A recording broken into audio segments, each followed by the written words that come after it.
आज की क्लास में सभी का स्वागत है। अभी हम पढ़ने वाले हैं उत्तराखंड की ज्योग्राफी। और उत्तराखंड की ज्योग्राफी के अंतर्गत उत्तराखंड का जो भूभाग है वो कितने भागों में बांटा गया है। देखो, उत्तराखंड में उधम सिंह नगर और हरिद्वार दो जनपद ऐसे हैं जहाँ पर मैदान है। बाकी उत्तराखंड के जो 11 डिस्ट्रिक्ट है वहाँ पर क्या है, पर्वतीय क्षेत्र है। तो इसी को हम पढ़ने वाले हैं। उत्तराखंड का जो भूभाग है वो कितने भागों में हम बांट सकते हैं। तो उत्तराखंड के भूभाग को 8 भाग में बांट सकते हैं। अगर हम नीचे से शुरुआत करें कि सबसे नीचे वाली भूमि, उससे ऊपर वाली भूमि, उस तरह से हम बांटें, तो सबसे नीचे वाली जो भूमि है वो है गंगा का मैदान। और ये क्षेत्र पड़ता है रुड़की में, लक्सर और रुड़की वाला क्षेत्र हरिद्वार जिले का। तो ये गंगा के मैदान में आता है। तो सबसे निचले वाला जो क्षेत्र है वो आता है गंगा के मैदान में। ठीक है। और हरिद्वार का जो लक्सर क्षेत्र है और रुड़की वाला क्षेत्र है इसमें आता है। थोड़ा सा ऊपर वाली जो थोड़ी सी इससे ऊंची भूमि है उसको बोलते हैं तराई क्षेत्र। और तराई क्षेत्र का यूएस नगर का अधिकांश क्षेत्र जो है तराई में आता है। ठीक है। अधिक मतलब ये कह सकते हैं आप, यूएस नगर तराई में आता है, तराई क्षेत्र में आता है। पहले ये यूएस नगर, उधम सिंह नगर पहले तराई जनपद के नाम से हुआ करता था। ठीक है। तो तराई क्षेत्र में आता है। अगर हम उपजाऊ की बात करें तो सबसे अधिक उपजाऊ ये जो गंगा का मैदान है, कृषि की दृष्टि से ये इंपॉर्टेंट क्वेश्चन पूछता है कि सबसे अधिक उपजाऊ भूभाग कौन सा है। वो है गंगा का मैदान, सबसे अधिक कृषि के लिए। और यहाँ पर एक सवाल आता है कि बांगर मिट्टी और खादर मिट्टी किस क्षेत्र में मिलती है। तो यहीं पर मिलती गंगा के मैदान वाले क्षेत्र में। तो जो जलोढ़ मिट्टी होती है उसको बांगर कहते हैं। ठीक है। और जो खादर मिट्टी यानी नई जलोढ़ मिट्टी उसको खादर बोलते हैं। बात समझ आई। अब आते हैं तराई क्षेत्र में। तराई क्षेत्र हम कह रहे हैं कि अधिकांश भाग कहाँ पर है, यानी यूएस नगर में है ये तराई क्षेत्र। ठीक है। और यानी थोड़ा गंगा का मैदान सबसे नीचे, उससे थोड़ा सा ऊंची भूमि, कृषि के लिए भी अच्छा है, बहुत अधिक उपजाऊ है। सबसे अधिक तो गंगा का मैदान, उससे थोड़ा सा मतलब कम, यानी है तो बहुत अच्छा है लेकिन गंगा का मैदान जितना उपजाऊ तो उससे थोड़ा सा कम। ठीक है। और इसके बाद चलते हैं थोड़ी सी और ऊपर भूमि, इसको बोलते हैं भाबर क्षेत्र। लेकिन भाबर जो क्षेत्र है वो कृषि के लिए उपजाऊ नहीं है। ये भूभाग कंकड़, पत्थर, रेत आदि से बना हुआ है। तो ये कृषि के लिए उपजाऊ नहीं है क्योंकि यहाँ पर जो मिट्टी है, मिट्टी ने यहाँ पर रेतीली भूमि होती है, पत्थर होते हैं, तो यहाँ जंगली झाड़ियाँ वगैरह उगती हैं। और ये क्षेत्र आपका चंपावत से लेकर देहरादून तक ये क्षेत्र फैला हुआ है। इसके बाद अगर उससे थोड़ा सा ऊपर भूमि की बात करें, दून या द्वार क्षेत्र, दून या द्वार क्षेत्र जिसको बोलते हैं चौरस घाटी क्षेत्र। चौरस घाटी क्षेत्र होता है इस टाइप का, चौरस घाटी क्षेत्र उसको बोलते हैं दून या द्वार क्षेत्र। ये शिवालिक से उत्तर में और लघु हिमालय के दक्षिण में स्थित होता है चौरस घाटी क्षेत्र। यानी अगर हम इसकी बात कर लें दून या द्वार की, तो दून जैसे उत्तराखंड का सबसे बड़ा दून देहरादून है, और इसकी थोड़ा ऊंचा होता है ये। समुद्र तल से अगर हम बात करें तो समुद्र तल से 3 या 350 से लेकर 7 या 750 मीटर ऊंचा होता है दून या द्वार क्षेत्र। इंपॉर्टेंट क्वेश्चन पूछता है कि दून या द्वार क्षेत्र समुद्र तल से कितने अधिक ऊंचाई पर रहता है। तो दून या द्वार क्षेत्र जो है समुद्र तल से 300 या 350 से लेकर 700 या 750 मीटर तक ऊंचा होता है। और चौड़ाई की अगर बात करें तो चौड़ाई जो है 24 से 32 किलोमीटर तक होती है। देखो, ऊंचाई मीटर में रहती है समुद्र तल से, लेकिन हम चौड़ाई की बात कर रहे हैं 1 किलोमीटर में। ठीक है। चौड़ाई 24 से लेकर कहीं 24, कहीं 25, कहीं 26, कहीं 28, कहीं 30, कहीं 32 तक जो है इसकी चौड़ाई रहती है। तो चौरस घाटी क्षेत्र होता है उसको बोलते हैं दून या द्वार। जैसे उत्तराखंड का सबसे बड़ा दून है देहरादून। वैसे उत्तरकाशी में सुना होगा आपने हर की दून, है ना, पौड़ी में कोठारी दून, ये सारे दून है। ठीक है। इसके बाद आ जाओ शिवालिक हिमालय, यानी भाई हिमालय। जो शिवालिक हिमालय है इसका सबसे नया हिमालय कह सकते हैं। ठीक है। सबसे बाहरी हिमालय हम कह सकते हैं। ठीक है। सबसे नया हिमालय, और सबसे कम ऊंचाई होती है इसकी। इसकी 700 से या 750 से 1200 मीटर तक ऊंचाई रहती है, 1200-1250 तक। ठीक है।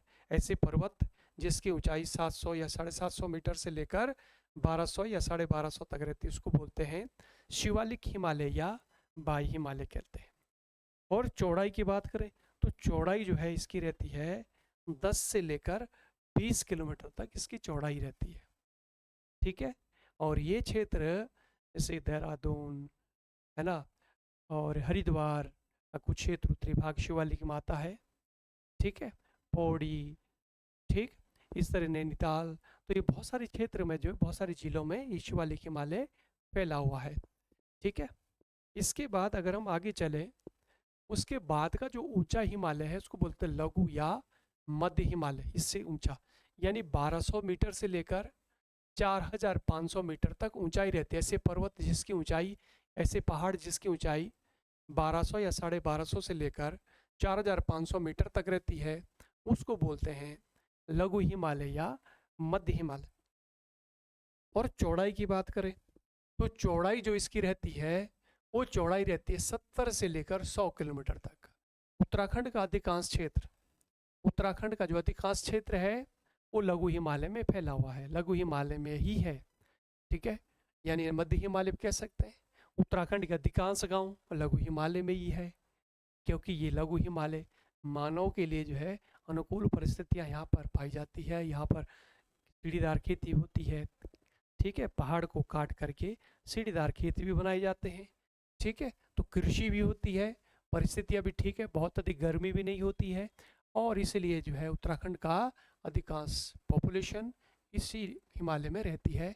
अधिकांश गांव इसी हिमालय में, उत्तराखंड के 9 जिलों में ये लघु हिमालय फैला हुआ है। केवल यूएस नगर को छोड़ दें, हरिद्वार को छोड़ दें, ये तो मैदान में आते हैं। बागेश्वर, पिथौरागढ़ ये महान हिमालय में आते हैं। बाकी 9 जिले, 9 जिले जो है ये लघु हिमालय में आते हैं। अगर हम यूएस नगर और हरिद्वार तो मैदान में है, पिथौरागढ़ और बागेश्वर ये किस में आते हैं, ये ऊंचाई है 4500 से ज़्यादा है ये महान हिमालय में। तो 9 जिले। इंपॉर्टेंट क्वेश्चन आता है यहाँ से कि लघु हिमालय में, लघु हिमालय उत्तराखंड के कितने जिलों में फैला हुआ है, तो आपका आंसर क्या होगा, 9 जिलों में फैला हुआ है। उत्तराखंड राज्य का जो पामीर है, यानी जिसे दूधातौली श्रेणी हम कहते हैं, दूधातौली श्रेणी यानी उत्तराखंड का पामीर इसको बोलते हैं, ये भी लघु हिमालय के अंतर्गत ही आता है। ठीक है, लघु हिमालय के अंतर्गत ही आता है। तो लघु हिमालय उत्तराखंड के अधिकांश क्षेत्र में फैला हुआ है। इसके बाद चलते हैं आगे, महान हिमालय या बृहत हिमालय। ये सबसे ऊंचा हिमालय है। ठीक है, सबसे ऊंचा हिमालय यही है, सबसे ऊंचे ऊंचे पहाड़ है वो इसी में आते हैं।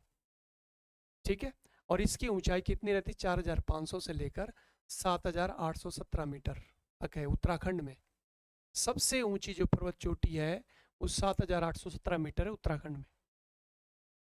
और उत्तराखंड में 7817 मीटर है नंदा देवी पश्चिमी, सबसे ऊंची पर्वत चोटी है नंदा देवी पश्चिमी, जो चमोली में स्थित है। ठीक है, तो इसकी ऊंचाई 7817 मीटर है। चौड़ाई की बात करें तो चौड़ाई इसकी रहती है 15 से लेकर 30 किलोमीटर तक इसकी चौड़ाई रहती है। ठीक है, और ये जो महान हिमालय है ये 6 जनपदों में फैला हुआ, उत्तराखंड के उत्तरकाशी में भी है, चमोली में भी कुछ भाग ये महान हिमालय में, टिहरी का कुछ भाग महान हिमालय में, रुद्रप्रयाग का कुछ भाग महान हिमालय में, बागेश्वर का और पिथौरागढ़ ये महान हिमालय में आते हैं। तो उत्तराखंड के 6 डिस्ट्रिक्ट हैं जो महान हिमालय में आते हैं। इंपॉर्टेंट क्वेश्चन है। उत्तरकाशी हो गया, उसके बगल में चमोली, नीचे दक्षिण में टिहरी, रुद्रप्रयाग, ठीक है, और बागेश्वर, पिथौरागढ़ 6 जिले महान हिमालय में आते हैं, क्योंकि यहाँ पर इसकी जो ऊंचाई है वो 4500 से लेकर 7817 तक रहती है महान हिमालय में। यानी 4500 से ऊपर जो पहाड़ है वो इसमें आते हैं।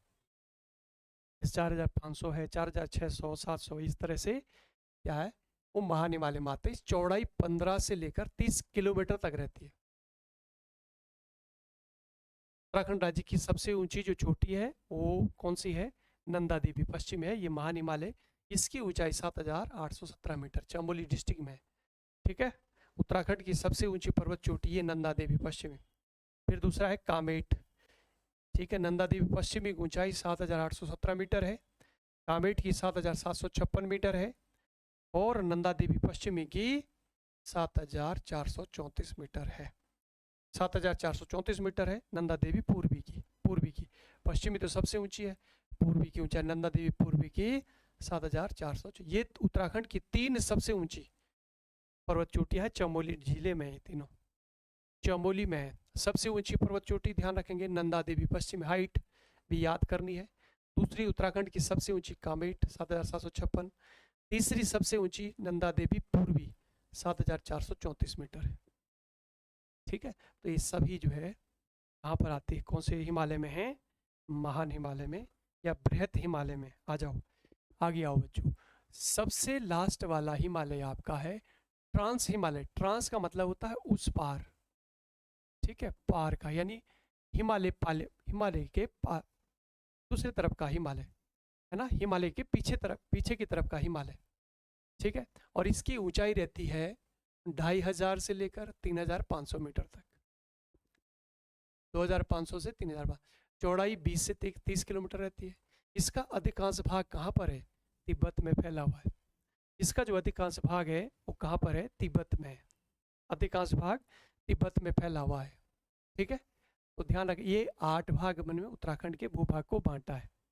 तो उत्तराखंड के भूभाग को हमने 8 भागों में बांटा है। कौन कौन से भूभाग, नंबर 1 है गंगा का मैदान, एक बार रिवीजन कर लो। गंगा का मैदान, उसके ऊपर फिर तराई क्षेत्र, फिर भाबर क्षेत्र, फिर धूनिया द्वार क्षेत्र, फिर शिवालिक क्षेत्र, उसके बाद लघु हिमालय छठा, फिर 7वां आपका महान हिमालय और 8वां आपका ट्रांस हिमालय। ठीक है, तो मैंने आपको सारा कुछ बता दिया, इसकी ऊंचाई चौड़ाई कहाँ कहाँ ये फैला हुआ है। तो यहाँ से जो भी प्रश्न बनेंगे आप अच्छे से इसको तैयार कर लेना। ठीक है, नोट्स भी बनाने हैं और अच्छे से तैयार कर लेना है। ठीक है, और एक बुक्स भी आपने जरूर रखनी है, परीक्षा वाणी और BS नेगी की एक बुक आती है उसे भी आप जरूर रखना है साथ में, उसको भी आप पढ़ते रहें। ठीक है, तो मैंने थोड़ा सा आपको आइडिया दिया है, ठीक है, क्या क्या उत्तराखंड के भूभाग को किस तरह से बांटा हुआ है, तो आप जरूर पढ़ लेना, आपके समझ आ गया होगा, रिवीजन कर लेना। ठीक है, और इसमें महत्वपूर्ण पॉइंट है उसको अच्छे से याद कर लेना, तो निश्चित रूप से आप सफल होंगे। ठीक है बच्चों, फिर आज के लिए इतना ही, मिलते हैं फिर अगली क्लास में। धन्यवाद।